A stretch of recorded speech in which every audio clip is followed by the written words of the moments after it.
She's still blowing pretty hard out there. It's pretty nasty. I'm happy to be in this tent. It's not super warm in here, but warm enough. Way better than sleeping out in the woods or sleeping in my Otter Brandon box. I got that heater turned on about half to three quarters. It's got it warmed up to about 40 in here.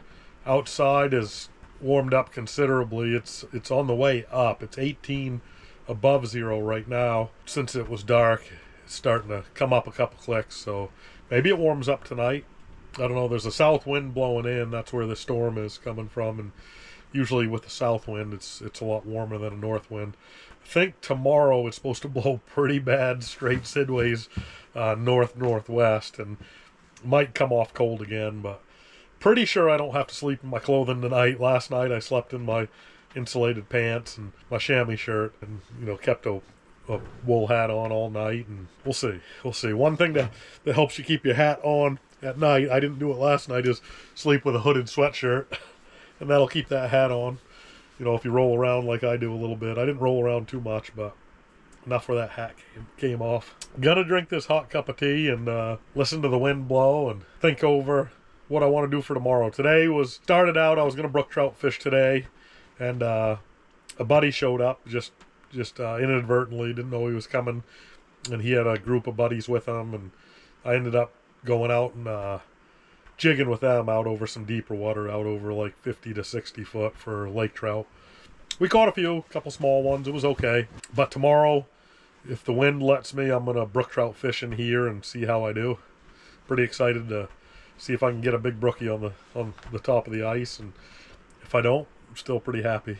Moosehead's got a weird slot. I think it's either 12 to 18 or 14 to 18 inches. And then you can't keep one till it gets over 22. So that 18 to 22 inches, they like to have you release those, which I think is a great idea. I wish they did it with crappie and pike, made slot limits or oversized limits on those two. So you're allowed one trout, and it's either has to be in that 14 to 18 or over 22.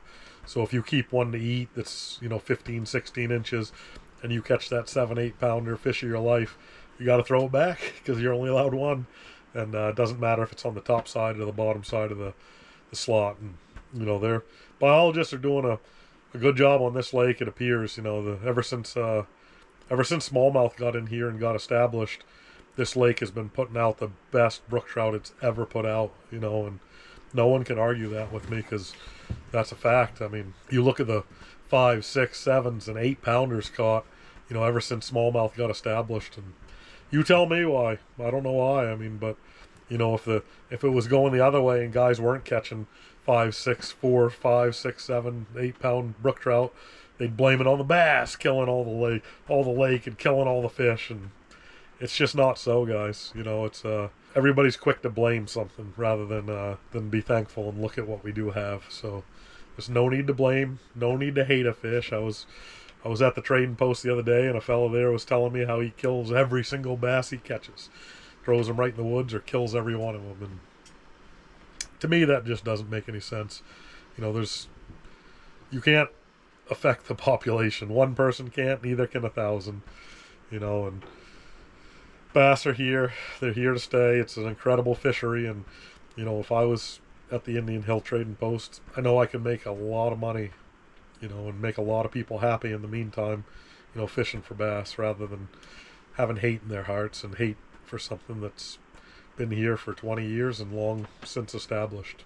Now, I don't agree with people moving fish around or stocking places. I even question the state stocking places with brook trout or brown trout or rainbow trout or crappie. They've stocked crappie before. They've stocked bass before.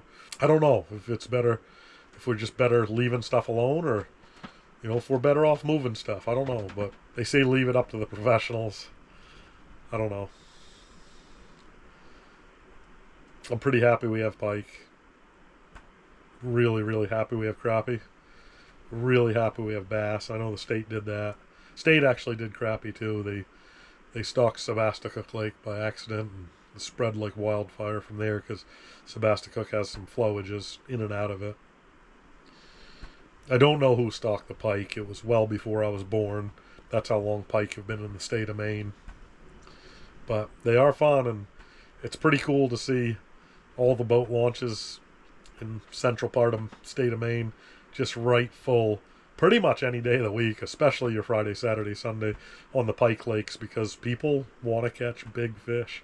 You know, in our lake trout in Maine, while you can catch some big ones, it's just not a really great fishery, you know, for big ones. But our pike fishing, it sure is. We have, you know, 20s up to 30-pound pike, you know, 39, 40, 45-inch plus pike.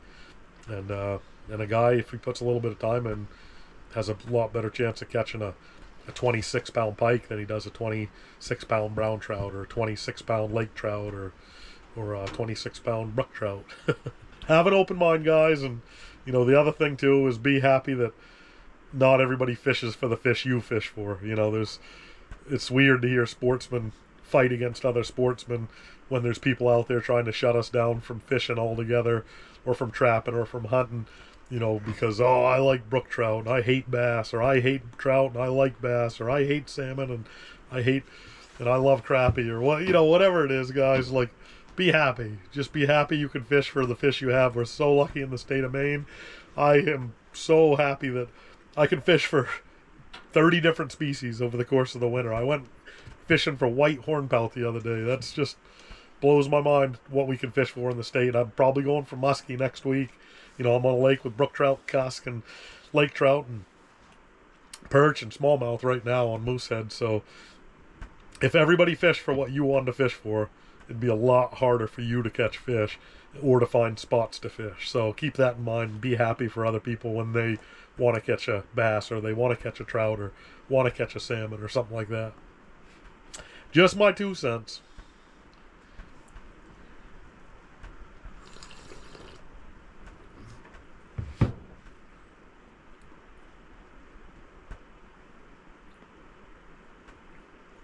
I'm kind of excited to set some jack traps tomorrow. I've been really ice fishing hard with the jig rods over the last couple of years, you know, getting on these nationwide catch and release crappie tournaments. Jigging's so much fun, especially with a live scope and going for lake trout and smelt and stuff like that. But I think the best way to catch a big brookie, or brook trout in general, is set those jack traps. And it's just exciting when you get a flag. It's a lot of fun. So tomorrow, I'm really excited to set for them. Being my first night on the ice in a year, I didn't really sleep great last night. It was violent last night. The ice freezing, and cracking, and shifting. I think I'll sleep a lot better tonight. The wind is howling up in the trees coming out of the southeast, which is coming from that side of the tent. I think that'll subside eventually, but I expect a lot better night's sleep tonight. I probably won't hear the ice quite as much. It makes noise no matter what, but it's last night was just violent and loud. It was pretty cool. I like it, actually. It just wakes me up. You know, I'm kind of a light sleeper when I hear something moving anyway. And when you're on ice, you always get that little uneasy feeling, even though there's 20 inches here. There's a little bit up and down. There wasn't a lot, but it was mostly just freezing and expanding.